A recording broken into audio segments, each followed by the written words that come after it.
Okay, so you know Jamie from WBTV News First at 4 and WBTV News at 5:30. But next week, our Jamie Bowl is stepping into a new role here at WBTV. We are so excited about this. WBTV will launch On Your Side tonight with Jamie Bowl. It is a 30-minute show, and it is going to dig into big issues, the things you care about most.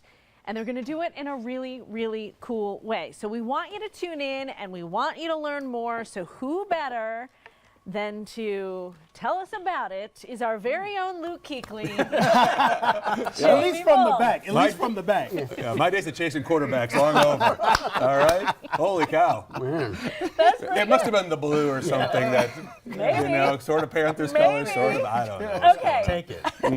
On Your Side tonight with Jamie Bowl. You guys have been working on this for a long time. We have really, the formulation, I guess, of the idea really started kind of right around the new year.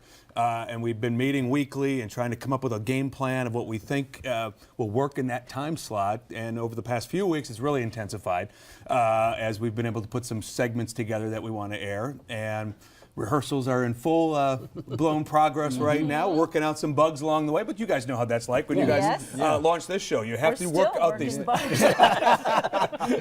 So that's what we're in the process of doing that right now. So we're really excited to launch 1 week from today. How's it going to be different from what we maybe see at 7 o'clock or 5 o'clock or in the morning? Yeah, that's the important thing. We figure certainly by 7:30 at night. We do a lot of newscasts, obviously, here on WBTV.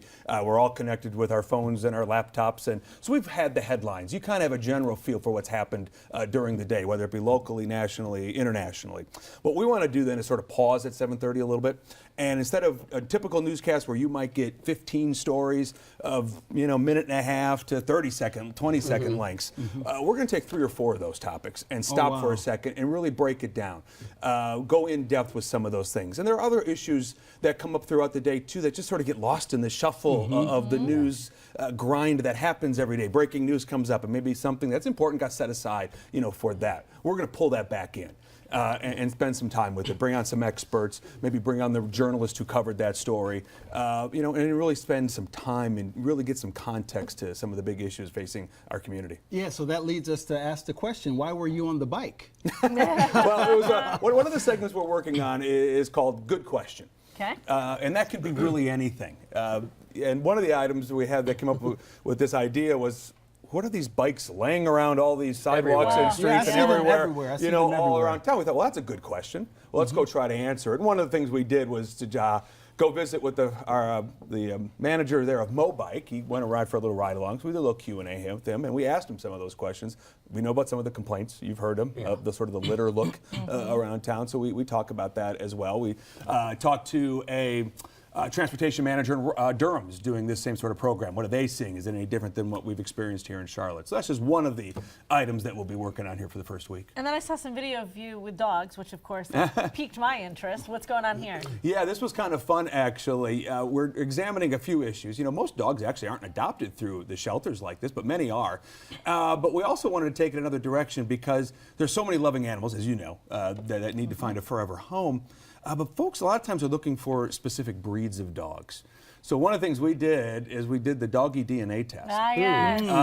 And so we got one dog from the shelter. The folks there had no idea, what is this dog? Well, they're all guessing, trying to figure it out. So we're getting the results on that. We also found a foster family who takes in foster animals. They had no idea what they were dealing with. So it's just kind of a fun element to that. But there's some importance to that issue, too, of knowing what kind of breed of dog you have for health reasons, compatibility reasons. So, there was a real serious side to that as well. So we're looking at that as one of the fun segments we're doing. I know you guys have and you don't want everyone to think it's just you. You have a really great team. Yes. That working on this show. Yeah, Jess Dyer's our producer. You see her there. She's fantastic.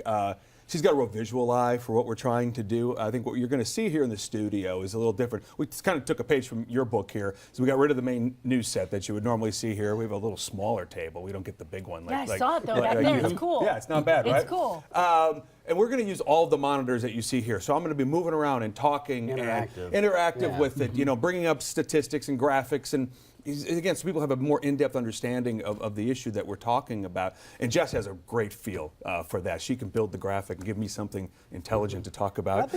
So we're excited I think about people it. want that. I mean, like you said, by that time of the night, people are ready for more of a discussion rather than just the facts totally. Yeah, I think, there's a bit of a risk, I suppose, on some level when you do something different like this, because it's not what people are used to, certainly in the local newscast. But the folks we've been out as we've been putting these stories together, real positive feedback. Because one of the things I want to do too is, and you guys do this as well, I want to talk to people in their environment. Sure. You bring them into the studio and it's fine and it can work really well. Certainly you guys do a great job at that, but you know how it is. Sometimes they get in here in the studio lights and the studio cameras and it's just a little harder to get them to open up and talk.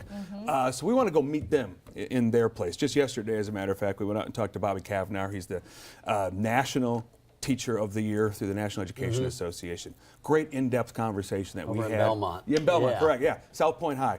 And to talk about the future of education, why he got into education, what makes a good teacher, an average teacher, a not so good teacher, teacher pay, school safety. He was a student teacher actually at Parkland.